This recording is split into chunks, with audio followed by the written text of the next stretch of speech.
Hello guys. आपका स्वागत है सक्सेस पाथ एकेडमी में। मैं दिलीप आप सबको एक बार फिर से 9th क्लास की एनसीईआरटी बुक्स की ज्योग्राफी बुक्स में पढ़ाने जा रहा हूँ। जहाँ तक कि 9th क्लास के ज्योग्राफी की बात करें तो यहाँ से स्टार्ट होता है इंडियन ज्योग्राफी। इंडियन ज्योग्राफी के बारे में आपको पढ़ना है कि क्योंकि इससे पहले आपको वर्ल्ड के बारे में थोड़ी बहुत जानकारी हो गई होगी पिछले क्लास में। तो 9th क्लास का स्टार्ट होता है इंडियन ज्योग्राफी से।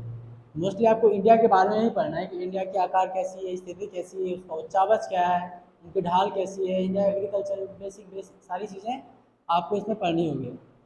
तो आज स्टार्ट करते हैं इंडिया का। ये जो 9th क्लास की पहली जो चैप्टर है उसमें है भारत के आकार एवं स्थिति के बारे में बताया गया है। अगर आकार की बात करते हैं तो आप देख लो इसका आकार कैसा है। एक चतुर्भुजाकार में है। इसको हम बोलते हैं चतुष्फलकीय। भारत के आकार को हम बोलते हैं चतुष्फलकीय आकार की आकृति में है। तो आकार आपको समझ में आ रहा है कैसी है।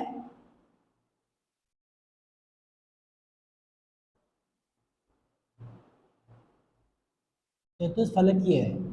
इसकी आकृति कैसी है, चतुष्फलकीय है। तो भारत की आकृति आपने देख लिया।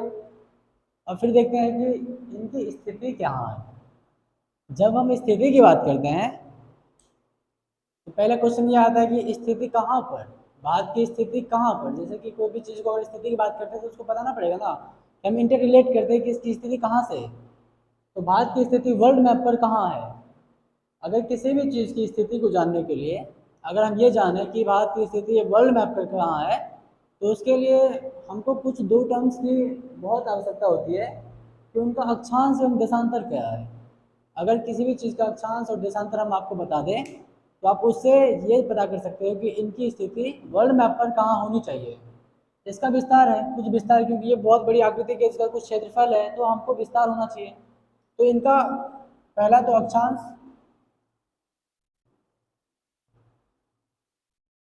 और सेकंड है देशांतर। अक्षांश एवं देशांतर ये दो चीज़ की आपको दी हुई रहेगी या फिर आपको दिया हुआ रहेगा तो आपको पता करना है कि वर्ल्ड मैप पर हम इसको कैसे और कहाँ ढूंढे। तो हम वर्ल्ड मैप एक बार बना लेते हैं। ये मेरा वर्ल्ड मैप है एक ग्लोब की आकृति की तरह से। ग्लोब की आकृति कैसी है, पृथ्वी की आकृति कैसी है, एक गोलाकार ना होकर जियोड है। तो इसके बीचों बीच एक रेखा गई होती है, काल्पनिक रेखा, जिसको हम इक्वेटर कहते हैं, विषुवत रेखा। ये इक्वेटर क्या करती है, पृथ्वी को दो भागों बराबर भागों में बांटती है। तो ये उत्तरी भाग होता है क्योंकि ये ऊपर का भाग उत्तरी कहलाता है, नॉर्थ साउथ, और ये साइड ईस्ट और ये वेस्ट। तो ये जो इक्वेटर है पृथ्वी को दो बराबर भाग में बांटती है। इसको कहते हैं उत्तरी गोलार्ध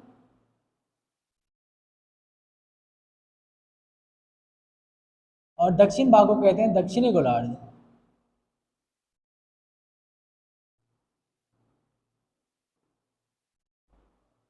तो पृथ्वी को दो बराबर भाग में बांटती है कौन सी रेखा, इक्वेटर लाइन, विषुवत रेखा। दो बराबर भाग में बांटने के कारण से इसको हम 0 डिग्री अक्षांश कहते हैं। 0 डिग्री अक्षांश कहते हैं। अगर हम बात करें भारत का कि भारत का जो अक्षांशीय विस्तार कितना है, देशांतरीय विस्तार कितना है, तो वो आपको दिया हुआ रहेगा। अक्षांशीय विस्तार है 8 डिग्री 4 मिनट से 37 डिग्री 6 मिनट उत्तरी अक्षांश।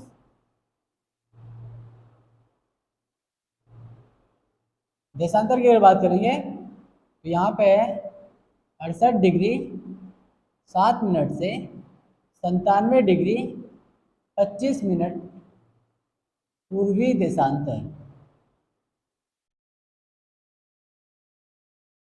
आप पूछोगे क्वेश्चन के सर ये 8 डिग्री आपने तो अक्षांश का ये बता दिया, उत्तरी अक्षांश लगाना जरूरी है क्या, पूर्वी देशांतर लगाना जरूरी है क्या। तो आंसर है हाँ, क्योंकि ये जो इक्वेटर लाइन है, इक्वेटर लाइन पृथ्वी को दो बराबर भाग में बांटती है, जिसके कारण से जो ऊपर का भाग है वो होता है उत्तरी और दक्षिण का भाग दक्षिणी। उसके बाद ये एक होता लाइन जिसको कि हम लोग बोलते हैं मुख्य देशांतर रेखा। इसको कहते हैं 0 डिग्री। ये 0 डिग्री होने के कारण से जो पूरब साइड में होती है ये टोटल 180 लाइन गई होती है, और इसके पश्चिम साइड में भी 180 डिग्री का लाइन गई होती है। और अक्षांश की बात करेंगे तो ये 0 डिग्री से लेके ये जो नॉर्थ पोल है ये 90 डिग्री तक होती है, और नीचे भी ये 90 डिग्री तक, यहाँ से यहाँ तक बढ़ते हुए नीचे तक 90 डिग्री तक आती है। तो क्वेश्चन है कि अक्षांश रेखाएं फिर कितनी है। अगर अक्षांश की बात करेंगे तो आप देख रहे हो कि 90 डिग्री और ऊपर का भाग भी 90 डिग्री, तो टोटल कितने हो गए। अक्षांश की अगर बात करें तो 90 ऊपर फिर 90 नीचे प्लस 0 डिग्री एक वाला, तो वो कितना हो गया 181 अक्षांश हो गए। अक्षांश की बात करेंगे तो मेरा 181 अक्षांश हो रहा है। और अक्षांश रेखा की बात करेंगे तो ये जो दो पोल है, क्योंकि ये क्या है लाइन, ये वाला पोल है, इस तरह से कटती जाती है, क्या है टोटली ये पोल है। नीचे वाला ये वाला क्या है पोल है, ये रेखा नहीं है, ये पोल है, जिसके कारण से हम क्या करेंगे इसमें से दो को माइनस कर देंगे। दो को जैसे माइनस करेंगे मेरे पास 179 आ गई। अक्षांश रेखा कितनी है,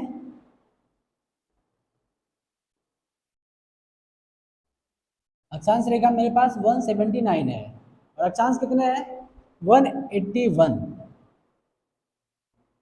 अब क्वेश्चन आता है अक्षांश कहेंगे हम किसको। अक्षांश के बारे में इतना बता दिया, अक्षांश क्या है तो समझ में नहीं आया। अक्षांश का हम एक डेफिनेशन क्या दे सकते हैं, अक्षांश कहते किसको है।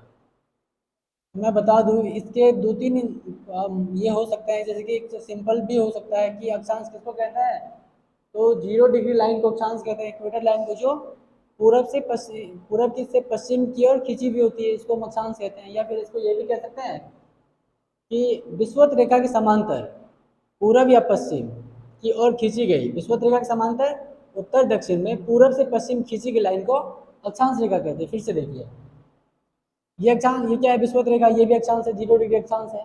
तो अक्षांश रेखा कहेंगे किसको डायरेक्टली, तो विषुवत रेखा के समांतर, ये क्या है विषुवत रेखा के समांतर, क्योंकि ये एक सर्कुलर पाथ पे घूमती है, जिसके कारण से आपको दिख रही है ऐसे चलती है कि विषुवत रेखा के समांतर क्या है उत्तर दक्षिण की तरफ पूरब पश्चिम की दिशा में घूमती है, इसको हम अक्षांश रेखा कहते हैं। इसके सेकंड को हम ये कह सकते हैं, ये पृथ्वी है, पृथ्वी के केंद्र से, ठीक है, पृथ्वी के केंद्र से पृथ्वी के परिधि पर कोई भी एक बिंदु, अगर हम उस बिंदु को इस सेंटर से मिलाते हैं तो सेंटर से मिलाने के बाद 0 डिग्री अक्षांश के साथ जो भी एंगल बनाती है, थीटा अगर एंगल बनाती है तो ये एंगल क्या है, ये थीटा एंगल अक्षांश कहलाएगी, अक्षांश कहलाएगी। समान अक्षांश, क्योंकि ये थीटा डिग्री है, समान अक्षांश के बिंदु को अगर हम समान गोलार्ध में, क्योंकि उत्तरी गोलार्ध की बात कर रहे हैं, तो समान अक्षांश बिंदु को अगर हम उसी समान गोलार्ध में, यहाँ पे भी थीटा कोण बनाएगी, तो मिलाने के बाद जो इसको मिलाते हैं तो ये क्या है अक्षांश रेखा है, और ये जो कोण बना रही है ये कोण क्या है अक्षांश है। फिर से सुनिए, पृथ्वी के सेंटर से पृथ्वी के परिधि पर ली गई कोई भी बिंदु को अगर हम पृथ्वी के सेंटर से मिलाते हैं तो सेंटर से मिलाने के बाद 0 डिग्री अक्षांश के साथ जो भी कोण बनाएगी वो कोण अक्षांश होगा। समान अक्षांश बिंदु को मिलाने वाली रेखा, क्योंकि समान अक्षांश की बात करते हैं तो आप बोलोगे सर ये अगर ये मान लीजिए 30 डिग्री होगा तो इस साइड में भी कोई 30 डिग्री बनाएंगे ना, तो इसको बनाएंगे तो ये भी अक्षांश हो सकता है, नहीं। तो समान अक्षांश रेखा, समान अक्षांश को समान गोलार्ध में मिलाने वाली जो लाइन बनाएगी ये होगा अक्षांश रेखा। तो ये थोड़ा सा स्टैंडर्ड है, क्या है, आपसे अगर कोई क्वेश्चन पूछे अक्षांश क्या है तो आप डायरेक्ट बोलो। अक्षांश अगर पूछे तो आपको ये बताना पड़ेगा कि पृथ्वी से सेंटर से मिलाने वाली, अगर पृथ्वी के परिधि पर से अगर कोई भी बिंदु को हम सेंटर से मिलाते हैं तो सेंटर से मिलाने के बाद जो 0 डिग्री अक्षांश के साथ कोण बनाएगी वो अक्षांश है। और अगर अक्षांश रेखा पूछते तो आप ये बोल सकते हैं विषुवत रेखा के समांतर, ठीक है, विषुवत रेखा के समांतर खींची गई जो लाइन है उत्तर दक्षिण की तरफ जो खींची गई लाइन होती है वो क्या है अक्षांश रेखा है। अगर अक्षांश बोले तो आपको ये बताना पड़ेगा, क्या बताओगे, फिर से देख लो, पृथ्वी के सेंटर से पृथ्वी के परिधि पर ली गई कोई भी बिंदु को मिलाते हैं तो 0 डिग्री अक्षांश के साथ ये विषुवत रेखा के साथ जो भी एंगल बनाएगी वो क्या होगा अक्षांश होगा। और समान अक्षांश बिंदुओं को समान गोलार्ध में मिलाने वाली रेखा को अक्षांश रेखा कहेंगे, ये स्टैंडर्ड है। तो आपने ये देख लिया कि अक्षांश क्या है और अक्षांश रेखा क्या है। नंबर्स की अगर बात करें तो आप ये भी देख लिए कि 90, इधर भी 90 और +1, ये कितना हो गया, अक्षांश की बात करेंगे तो 181 और अक्षांश रेखा की बात करेंगे तो मेरा ये जो दो पोल है 90 डिग्री वाले क्या है, एक पोल है, ना कि ये एक रेखा है। इसीलिए हम दो घटा के इसको हम 179 मेरे पास कितना है, लाइन है, लैटिट्यूड लाइन है, और ये कितने है अक्षांश 181। अब देशांतर की बात करते हैं, देशांतर क्या है। तो देशांतर देख लेते हैं, देशांतर क्या है। अक्षांश के बारे में आपने बढ़िया से समझ लिया होगा शायद, हम आशा करते हैं। अगर देशांतर की बात करें तो मेरे पास ये फिर से एक अर्थ है, ठीक है। अर्थ जैसे बनाते हैं तो दो पोल को, ये दोनों पोल को मिलाने वाली, क्या ये नॉर्थ पोल है, ये साउथ पोल है, दोनों पोल को मिलाने वाली रेखा। क्योंकि क्या है ये, इस तरह से अगर हम बात करें 3D की बात करेंगे तो पृथ्वी का जो ये देशांतर रेखा बनी होती है, ये ऐसे बनी होती है, ये ऐसे बनी होती है।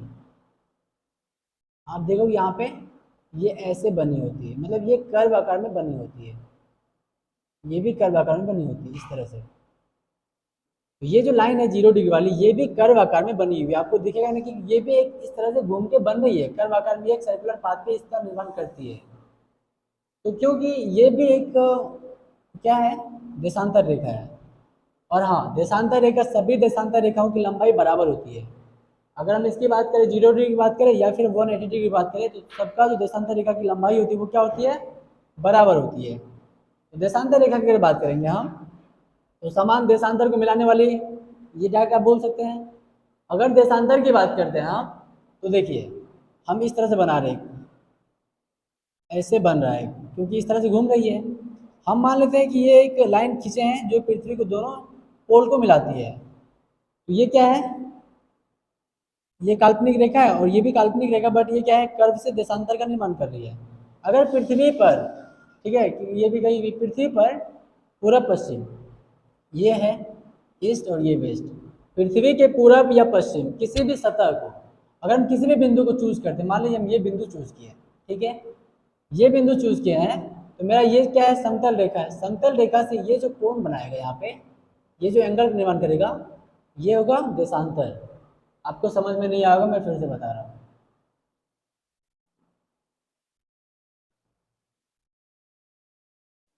पृथ्वी के पूरब या पश्चिम, क्योंकि ये क्या है, पृथ्वी के पूरब या पश्चिम, ये ईस्ट है और ये वेस्ट है।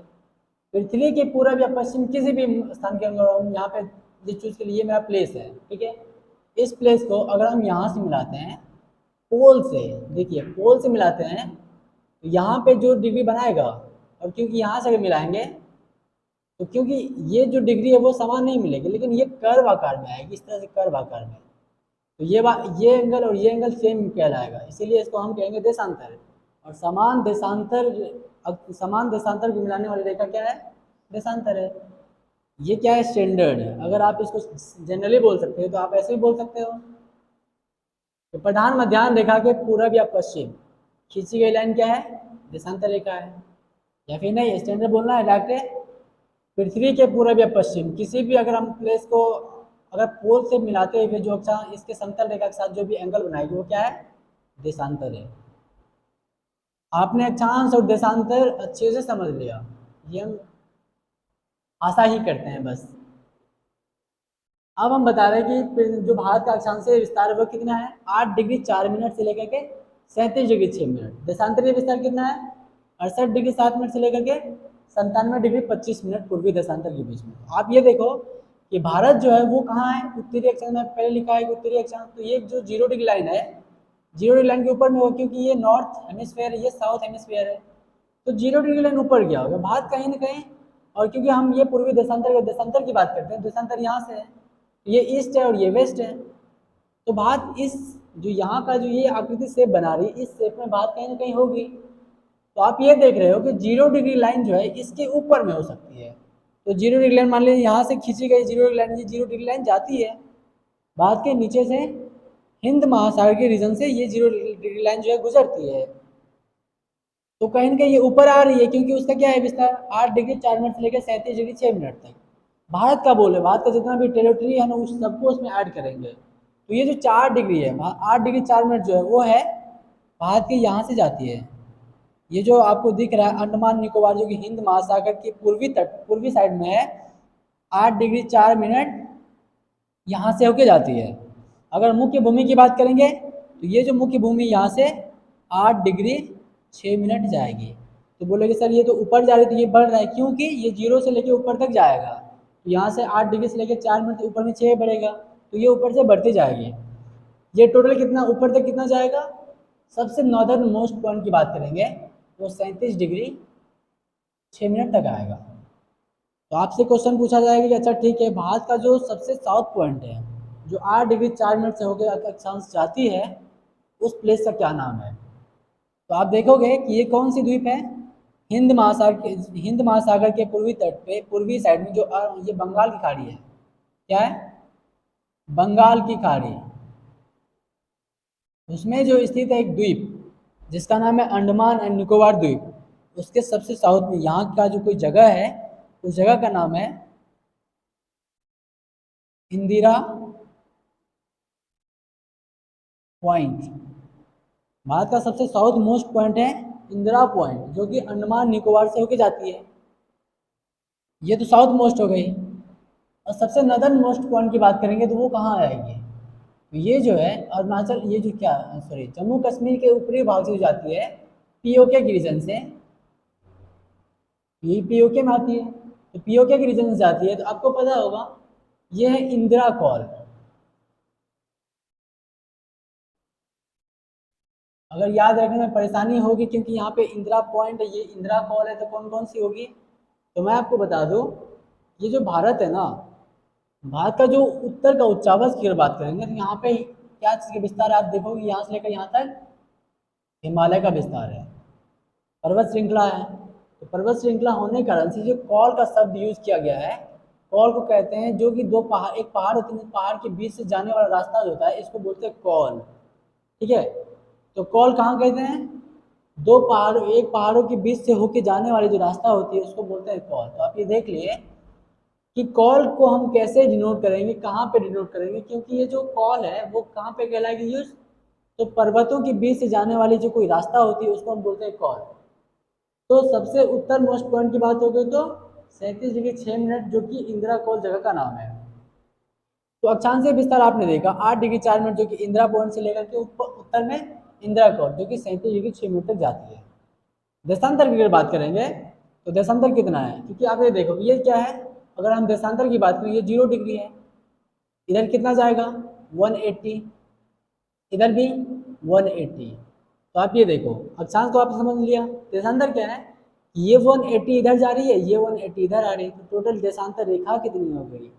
तो टोटल देशांतर रेखा की बात करेंगे, देखो इधर 180 प्लस 180 प्लस 0, तो 180 180 और ये एक, टोटल कितने है 361।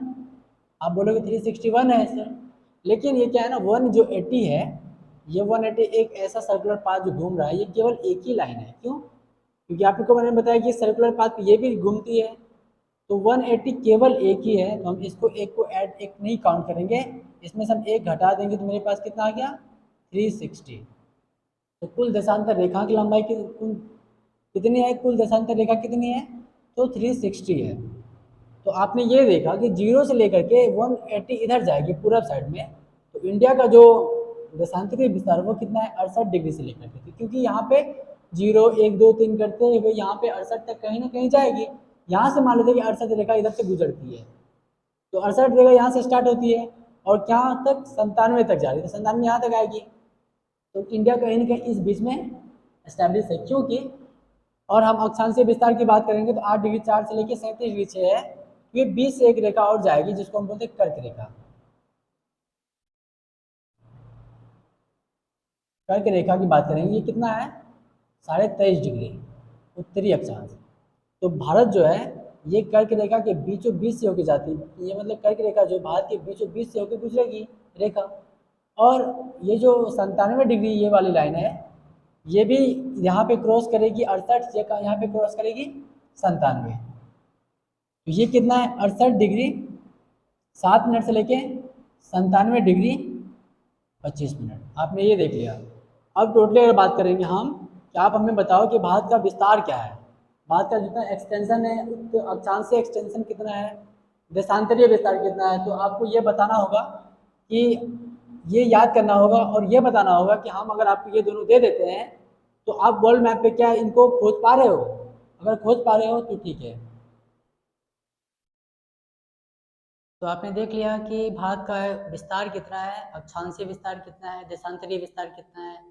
अक्षांशीय विस्तार 8 डिग्री 4 मिनट से लेके 37 डिग्री 6 मिनट उत्तरी अक्षांश, और देशांतरीय विस्तार यहाँ पे 68 डिग्री 7 मिनट से लेके 97 डिग्री 25 मिनट पूर्वी देशांतर।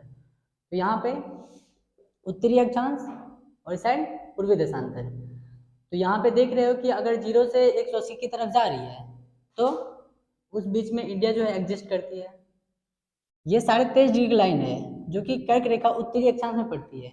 अगर वही हम 23.5 डिग्री दक्षिणी अक्षांश की बात करेंगे यहाँ पे, तो ये आ जाएगा मकर रेखा।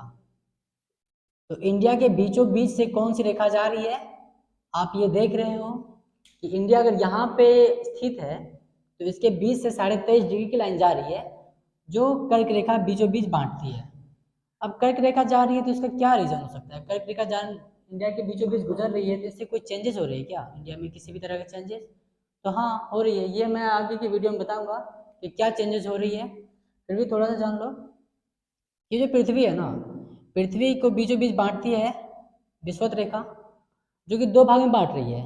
उसके बाद 23.5 डिग्री कर्क रेखा उत्तर साइड, 23.5 डिग्री दक्षिण साइड मकर रेखा, उसके बाद 66.5 डिग्री और इस साइड भी 66.5 डिग्री। तो ये क्या है ना, कटिबंध को बांटता है। कटिबंध बांटने का एक रीजन ये है जैसे कि 23.5 डिग्री ये वाली लाइन और 23.5 डिग्री ये वाली लाइन, इन दोनों के बीच में जो ना सन क्या करती है, मूव करती है, यहाँ से यहाँ मूव करती है। तो इसको कहते हैं उष्ण कटिबंध। इसके कारण से इंडिया में जो है सन का जो टेम्परेचर है, जो सूर्य तप है, वो प्राप्त होती रहती है। इसका रीजन ये है।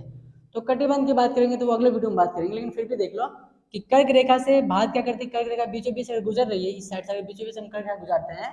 तो आप ये देखो कि कर्क रेखा नीचे में यहाँ पे उष्ण कटिबंध तो आ रही है, लेकिन इस साइड शीतोष्ण कटिबंध का भी थोड़ा सा भाग दिख रहा है। इसलिए इंडिया की जो कटिबंध है वो कितना, कौन सा कटिबंध है, उपोष्ण कटिबंध। इसको बोलते हैं उपोष्ण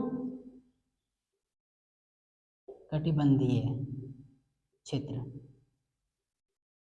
तो ये मैं आपको नेक्स्ट वीडियो में बताऊंगा कर्क रेखा भारत के किन किन राज्यों से होकर जाती है। उसके बाद इस कर्क रेखा के जाने से भारत की जलवायु पर किस प्रकार का प्रभाव दिखता है, वो सारी चीज़ें को मैं अगले वीडियो में डिस्कस करूंगा। तो आज के लिए बस इतना ही। आप चाहो तो नोट कर लो, या फिर नहीं तो बुक्स को आप देख लो। तो अगर NCERT बुक्स को उसमें सारी चीज़ें मिल जाएगी, तो आप उससे भी देख सकते हो। और मैं ये बताऊंगा कि इनका जो लेंथ है वो कितना है, पूर्व से पश्चिम, उत्तर से दक्षिण, वो सारे मैं कल की वीडियो में कंप्लीट करूंगा। तो आज के लिए बस इतना ही। अगर इससे रिलेटेड कोई भी क्वेरी अगर आपको मन में आ रही है, किसी भी तरह कोई क्वेश्चन आपको पूछना है, तो इनके डिस्क्रिप्शन में एक टेलीग्राम का लिंक हुआ रहेगा, उसमें आप क्वेश्चंस कर सकते हो।